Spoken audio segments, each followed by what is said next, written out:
బులెటిన్లో మరో breaking news చూస్తున్నాం. తిరుమలలో చిరుతల సంచారంతో గత కొన్ని రోజుల నుంచి భయాందోళన నెలకొంది. అయితే ఈ క్రమంలో తిరుమలలో బోనులో మరో చిరుత చిక్కింది. ఇటీవల ఓ చిరుత చిక్కగా తాజాగా ఇవాళ ఉదయం మరో చిరుత బోనులో చిక్కింది. నామలగావి దగ్గర చిరుతను అధికారులు బంధించారు. 2 నెలల్లో 3 చిరుతలను ఫారెస్ట్ అధికారులు పట్టుకున్నారు. అయితే 4 రోజుల కిందట ఒకటి, ఇవాళ మరో చిక్కడంతో కొంత ఉపశమనం లభించినప్పటికీ ఇంకా 2 నుంచి 3 చిరుతలు నడక మార్గంలో సిరుస్తున్నట్లు అధికారులు పేర్కొంటున్నారు.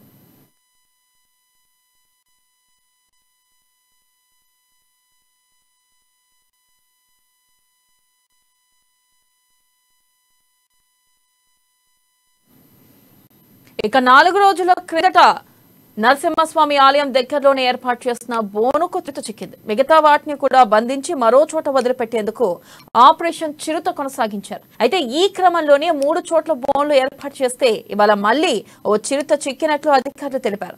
అధికారులు మొత్తం 3 చోట్ల ట్రాప్లు పెట్టగా నరసింహస్వామి ఆలయ సమీపంలో ఒకటి ఏర్పాటు చేశారు. మోకాలి మిట్ట దగ్గర మరో ట్రాప్, మొదటి ఘాట్ రోడ్ 35వ మలుపు దగ్గర కూడా ఒక బోన్ ఏర్పాటు చేశారు. ఇక ఈ ఆపరేషన్ సత్ఫలితాన్నిచ్చి మరో చిరుత చిక్కింది. కాగా తిరుమల అలిపిరి మార్గంలో 7వ మైలు శ్రీ లక్ష్మీ నరసింహస్వామి ఆలయం సమీపంలో ఇటీవల నెల్లూరు జిల్లాకు చెందిన చిన్నారి లక్షితను చిరుత బలి తీసుకుంది. అయితే దీంతో అలర్ట్ అయిన తిరుమల తిరుపతి దేవస్థానం మెట్ల మార్గంలో ఆంక్షలను కూడా విధించింది. ఇక చిన్నారులకు మధ్యాహ్నం నుంచి మెట్ల మార్గంలో ప్రవేశాన్ని నిషేధించింది. అంతేకాకుండా భక్తులకు కళలను కూడా అందజేస్తుంది.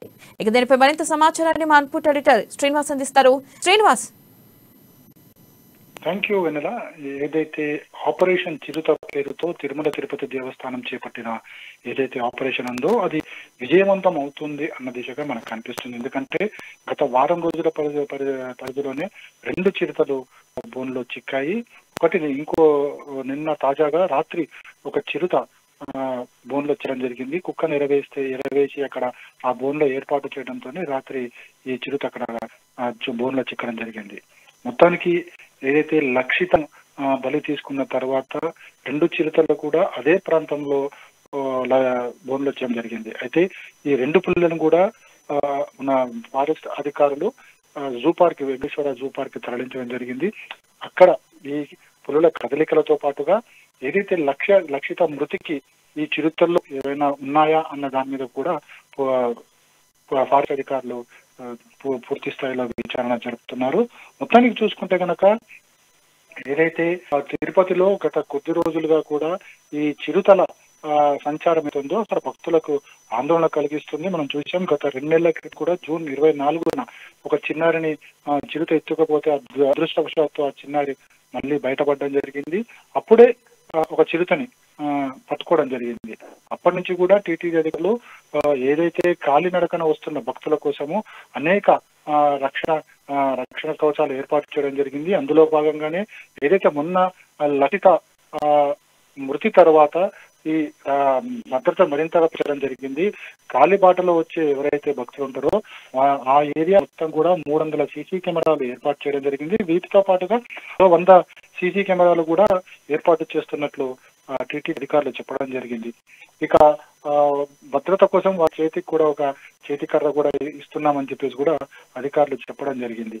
అయితే ఇక చూసుకుంటే కనుక ఈ చిరుతలు ఇప్పటికీ 3 చిరుతలు ఈ తిరుమల తిరుపతి దేవస్థానం అడవుల్లో అభయారణ్యంలో బోనులో చిక్కడం జరిగింది. వీటితో పాటు ఇంకెన్ని చిరుతలు ఉన్నాయనే దాని మీద కూడా అధికారులు ఇప్పటికే ఒక అంచనా వేయడం జరుగుతుంది. అయితే ఇంకా చిరుతలు ఉన్నాయి అన్న ఒక అనుమానంతో మళ్ళీ అక్కడ కూడా బోన్లో ఏర్పాటు చేయడం జరిగింది.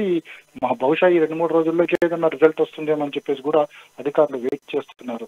మొత్తానికి కొంటే కనుక ఈ చిరుతల సంచారం అనేది భక్తుల్లో ఒక ఆందోళన కలిగిస్తున్నప్పుడు కూడా అది అధికారులు చెప్తున్న ఒకటి, అవి చిరుతలు సంచరించే ప్రాంతాలు కాబట్టి మనం దాని గురించి కొద్దిగా చర్యలు తీసుకోవాల్సిన అవసరం ఖచ్చితంగా ఉంది.